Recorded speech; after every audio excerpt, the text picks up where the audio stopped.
Hi, and welcome to today's Engaging for Missouri webinar. I'm Alice Roach from the Division of Applied Social Sciences at the University of Missouri, and I'll be your host today. With each of these 30-minute webinars, we intend to share research-based insights that leaders like you can apply in your own work to benefit and strengthen the state's agriculture and food system, hospitality sector, and communities. Today, we're happy to have Dr. Johanna Reed Adams here to present about crisis leadership. Before I invite Dr. Adams to begin, I want to share a few housekeeping notes. First, we'll close the webinar today with a question and answer session. Those of you who connected to today's webinar via your computer can submit your questions in the chat screen. So to open that chat screen, you can just click the chat button that you see at the bottom of your Zoom window. If you joined today by phone, then you can email me your questions at roacham@missouri.edu. Second, all attendees are muted and may not start their video. Third, if you encounter any technical difficulties, then please let me know by either adding a comment to the chat screen, or you can send me an email at roacham@missouri.edu. Fourth, we will make a recorded version of this webinar available to you. You can look for an email from Zoom in about a day from now that shares more about where to go to access that recorded copy.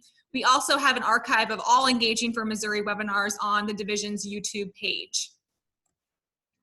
So now we'll transition to the topic of today's webinar, which is titled Crisis Leadership: How to Lead and Adapt During the COVID-19 Pandemic. Presenting on this topic is Dr. Johanna Reed Adams, who is an Extension Associate Professor and State Community Leadership Development Extension Specialist. So thank you, Johanna, for being here today. If you could please unmute your microphone, then we can begin your presentation. Okay, I think we're ready. Hello, everyone. For improvements to be made, everything needs to be looked at critically.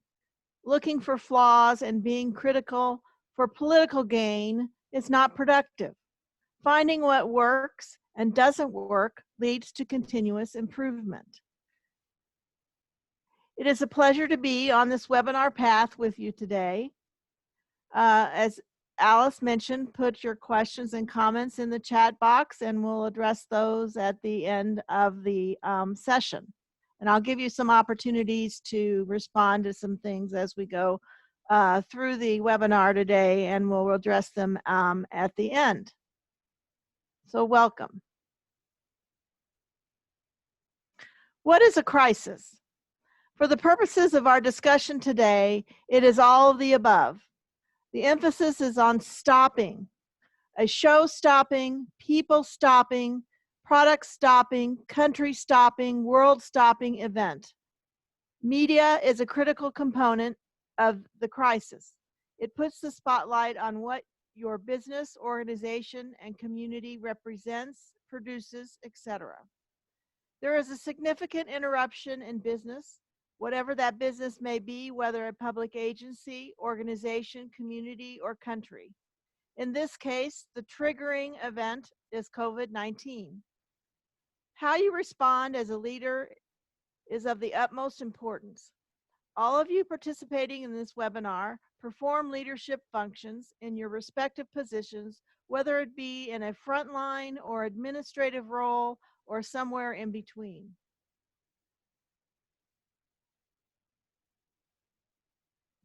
Think about the indispensable characteristics of a leader that they must possess in a crisis and choose 3 most essential ones in the following poll that Alice is going to show you.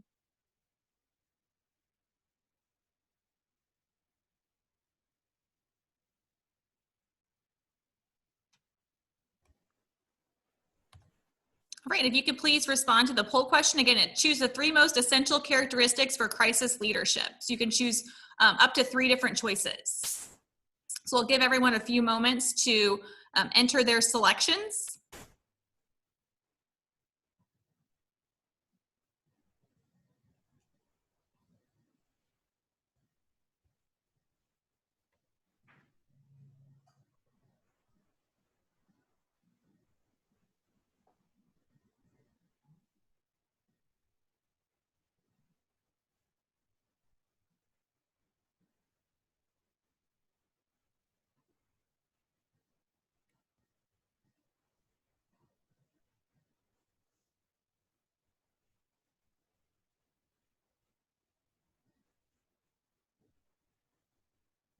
All right, we'll go ahead and close the poll then, and you should see the results now up on your screen. Great. Let's look and see what we have here. So we're looking at the most essential characteristics for crisis leadership, and this comes from research. Looks like decisiveness got 70%, 49 out of the 70 respondents said decisiveness, and that's a very important one. All of these are critical in a crisis situation. Let's see. Superior communication skills came in with 67%, the second most essential, with 47 respondents out of 70. And close behind was the compassion.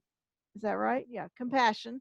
59% with 41 responding out of 70. So that's gives you an idea of what people, how they feel about the top three things. Just to kind of briefly go through the list there, authenticity has been found to be critical. In a crisis situation, we want our leaders in whatever position they're in to be authentic and truthful with us about what's going on. And then compassion, we want, and we'll talk a little bit more about this later, compassion and the importance of being able to walk in someone else's shoes, so to speak. Decisiveness, of course, is critical because there's super important decisions that have to be made. And especially in the COVID-19 crisis that we're all experiencing now, there's had to be a lot of really important decisions made throughout that. Integrity, which was 51%, is very important as well. Someone's ability to be honest and ethical with their constituents is critical. And then the superior communication skills, which always comes into play in a crisis situation, as well as just an ordinary, when we hopefully get back to ordinary world, an important characteristic to have. And then discussion got the fewest votes, and that one's a little bit usually comes in a little bit lower, but we need to have the skills to have a discussion with the players and stakeholders around the table. So if you've got any thoughts on that poll as to why people picked the top three, if you've got some examples of how that plays out in the COVID-19 situation, please put that in your chat box, and we'll come back to that at the end. So thank you for participating in the poll. From the perspectives and what you've experienced these past weeks, which ones of these 6 traits have you seen exhibited in leaders at all levels? And so just think about that wherever you are and come up with the ones that you feel are the most important, or the ones that you've seen exhibited. Hopefully all of them, but some more than others in specific leaders. So which ones are important to you? Perhaps which ones of these make you feel more safe and secure? Which ones make you feel more optimistic and hopeful? And which ones have you perhaps not seen exhibited in the current crisis that we face? And the ones that communities want to see in leaders are individuals who take action, is very important, accept responsibility, prepare for contingencies, things that they don't know might come up, but be prepared for those. People who are realists about the situation, uh, individuals that show and express concern for people and that their troubles matter more than those of the organization or agency or community. So that's that one about walking in someone else's shoes, I think. And then there's that compassion again. So think about in your particular situations and the leaders that you work with and in yourselves, because I know most of you are in leadership roles in your own situations. Are you exhibiting these characteristics and these perspectives? Excuse me. The last slide was communities want to see what communities want to see in a crisis leader. This slide is a list of specific characteristics or traits that crisis leaders should exhibit. For the first one there is vision and courage. And this is very important. Vision, and the way I'm defining that is imagine whatever is real to you is your vision. The ability to think about or plan the future with imagination or wisdom. And we think of things like leaders who say things like FDR, who said, there's nothing to fear but fear itself. And, eventually we will get back to some normalcy. And those are the types of things we want to hear from our leadership. And then leaders who exhibit courage, the ability to do something that frightens one, a strength in the face of pain or grief. And certainly that is critical in what we're facing in today's world. The other ones listed there you can see for yourself. I'll just point out a couple. The credibility one is very critical. We want our leaders to exhibit the sense of credibility, have that integrity, which we saw in the poll. We want them to be, there's that compassion again. We want them to be decisive, have stamina, and in other words, that they can accommodate fatigue and retain a responsive edge throughout the stresses and strains of a crisis. There's the one on communication skills. And then I want to emphasize listening skills and that they're underestimated traits that we need, that we as leaders need to remember. Know how to be present in the moment, and again, step into other people's shoes, others' shoes. Be strategic, and then a couple of comments about a quote from Frances Hessel Bean, who started the Girl Scouts and went on to do lots of writings and presentations and consulting and leadership. Effective leaders in a crisis know how to be. They know how to be these things, and it comes as almost a second nature to them. And that they also exhibit Churchillian, which I think is a neat term, as in Winston Churchill, like leadership characteristics when we think about his leadership during World War II.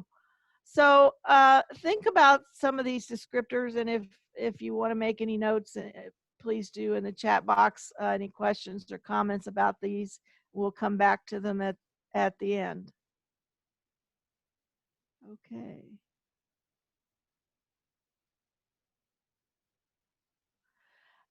Okay, head and heart.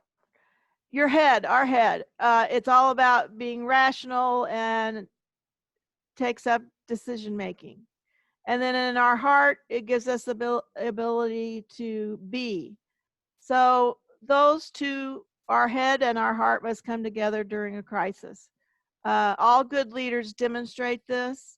And that includes, you can see for yourself there, the ability to fall in love with we. It's about we, not I. That it's about us, not them, etc. Delegating, again, being able to understand and function in a political arena, which is very important. Know what success looks like. Um, Again, that stepping into shoes of affected people. So leaders default, we all do, default to our leadership type that is core, that is our core. And leaders should know their leadership types before a crisis so we know how to respond. So, do you know your core leadership type? What is it? How would you describe it?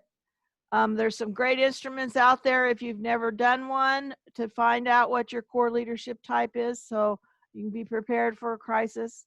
The Clifton Strengths Finder 2.0 by Tom Raith, the Kouzes and Postner's Leadership Practices Inventory, LPI, DISC, which is DISC, the Myers-Briggs Type Indicator, Thomas Kilman Conflict Indicator, and then most of you have heard of Daniel Goleman's EQI Emotional Quotient Inventory. Moving right along here. I'm not going to spend a lot of time on this slide, but this is just some more points that will go into our discussion at the end. The importance of knowing that we are in this digital age leadership, and we must be able to enable and empower instead of command and control, which some leaders default to. Our values are on display, so we have to be leaders that support our values of our organization or company, etc. The whole issue of teamwork is critical. Censorship is not the answer. We have to have open communications. So it's about maximum disclosure of information and facts and minimum delay in getting that to our constituency, and the importance of using cross-functional teams. And we've seen some examples of that in our society during COVID-19 crisis, of frontline employees working like at Walmart and places like that are part of the process. Okay, so what not to do? Talked about all these important things to do, but what not to do? Be silent when answers are needed. Okay, we need our leaders to be vocal. Start a blaming game. We don't want to do that. We don't want to ban dissenters or censor. We don't want to insult our customers or stakeholders. And tone begets tone. So the tone that we use with our constituents is very, very important. Again, this is from The 4 Highly Effective Stages of Crisis Management by Jane Jordan Meyer. And it's a book, it was written in 2011, but it's very, very important in today's world as well, very pertinent. Oh, I gotta get going here. Well, almost last slide. These are just, I'm going to leave these for you, and you can come back to them when the slide, when the program gets posted. The 10 Commandments of Crisis Management, and a lot of the things we've already talked about are mentioned here. I think one critical in our, at least in the United States, is you shall tell it all, tell it fast, and tell it honestly, is something that we have needed desperately here. You shall have a crisis management team, and a plan is important. And you shall demonstrate compassion is the last one there. So that was put together by Evan Bloom, who's a doctor in crisis communication. He's a consultant. So to summarize, this slide highlights, again, the characteristics of crisis management, crisis leadership. Humans are not born with leadership traits. They may have a propensity for certain traits, but they can be learned. Very important. Crisis provides opportunity for improvement so that we are better prepared to handle the next one. As bad as the crisis is, we know in the back of our minds that it won't be the last, and we need to be prepared. The crisis will change, but the set of skills for leaders shall be constant. So for links and resources on crisis leadership and leadership in general, go to these organization websites. Thank you for your attention and input into today's webinar, and I'll turn it back over to Alice. Thank you, Joanna. Those were some great tips that you had to share. Thanks. We do have some questions that have been submitted. Great. The first question is referring back to that poll question that you posed to the audience. And this person would Yes. like to know, what would you say are the three most important characteristics of leaders of the six that you had? And I will go ahead and put that poll question back up again. So. I've got it here too. I think the not in any particular order, but superior communication skills, integrity, and decisiveness. Those will be my three. Is there any particular reason why you chose The those? reasons for those are, I think so often there's a disconnect in the communications in a crisis, and people get very nervous and act out accordingly. And so having those communication skills and being able to talk with people and put things in a perspective that we all can understand in different walks of life is important. Decisiveness, we have to make decisions sometimes in quickly and with as much of the data and information as possible to make the best decision. And integrity, I think there needs to be us as individuals need to have a certain sense of honesty and integrity and values, a high set of values and characteristics ourselves. Great. Go ahead and stop this here and then transition back to our questions. Okay. Another individual asks for your opinion of the servant leader concept. So what does it mean to be a servant leader in this setting? In this setting? Well, I think, gosh, there's lots of opportunities to be a servant leader in this crisis. Need for serving the public, serving our fellow man through whatever communities and organizations need done. We talked about the importance of those skills existing with frontline frontline workers as well as administration and everything in between. And I think the servant leadership philosophy, there's lots of room for doing volunteering and stepping in and walking in others' shoes and that sort of thing. Right. Another individual asks, since this crisis requires us to not interact with other people, what are some tips for formulating digital messages using the qualities you discussed? And then also, how can we foster teamwork? Teamwork was one of the elements that you mentioned whenever we're not able to interact face-to-face. True. Very, very excellent questions. The first one is, well, we're using Zoom, so that's one way of doing kind of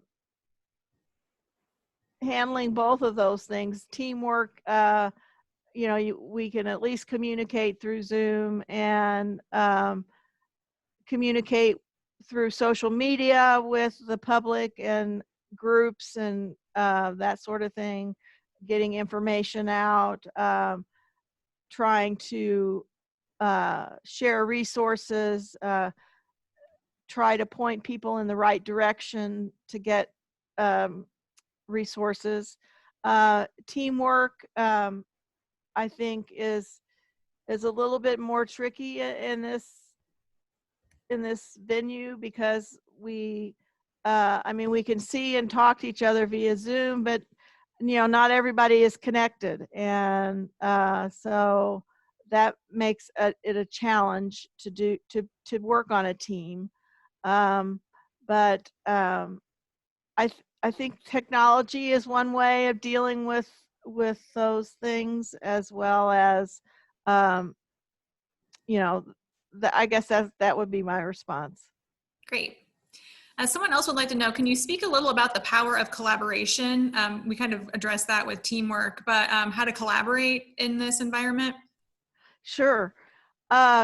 Collaborating is very, very important. I think we all, most everyone on this call already does that and has um, people and entities that they collaborate with that we can still connect with, even though we are working from our homes and that sort of thing. But there's still people and individuals that we can connect with and um, talk to and collaborate without without being in the same room with them. And I think it's important, even though we are in our homes, that we reach out to our collaborators and let them know that we are working and these are our resources that we can bring to bear. And I know many agencies and organizations on this call have special websites, web pages that list their resources and that sort of thing. Great. Someone would like to know whether it's possible for you to share a list of those leadership assessment tools that you mentioned earlier. Can we Sure. compile a list of that? We'll share that with attendees whenever we send out the follow-up message, if that's Sure, okay. I can do that. Easy. Excellent. So another one of the tips that you shared focused on how leaders need to listen. So what types of questions should leaders ask in a crisis if there are a lot of unknown variables, like there have been during this COVID-19 crisis, so they can collect the information that they need in order to make good decisions? That's a good question. Um, well, I think that's where listening comes in. A leader needs to listen to individuals and individual, and an individual about where they're coming from, what their feelings are, what their opinions are, how they see things. Ask probing questions to be a good communicator. Ask good probing questions of the people you're talking with, um, and then that compassion thing, um, uh, walking in their shoes, trying to empathize with them, and being sincere is important, and answering questions, follow up, I think, is critical, and getting back to people as soon as possible and giving them current and up to date, information. Excellent. We have time for one more question. This is a question submitted by a student.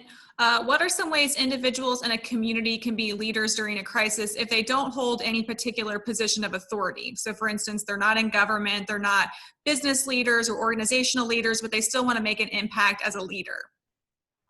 Oh gosh, lots of ways. I think you just get on the internet and find ways to volunteer, like uh, entities like food pantries, things like that are still operating, trying to operate and provide resources to their constituents, are looking for volunteers. I know for example, in Colombia,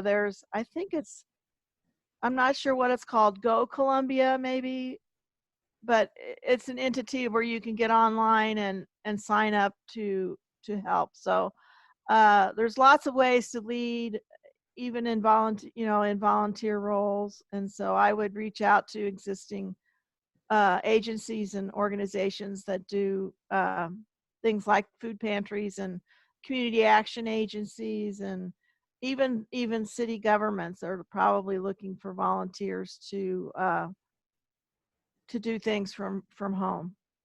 Great tips there. Well, thank you, Joanna, for sharing today's webinar presentation. Thank you to our audience too. When you exit Zoom, a post-webinar survey will load in your browser. If you could please consider responding to that survey, we'll use the results to improve the webinar experience and also to brainstorm future webinar topics. You should receive a recorded version of today's webinar via email within about a day from now. For Friday's Engaging for Missouri webinar, we'll be joined by Dr. Rob Russell and Joe Horner. They will present about how farms and agribusinesses can prepare for COVID-19. So thank you again for joining us and have a great day.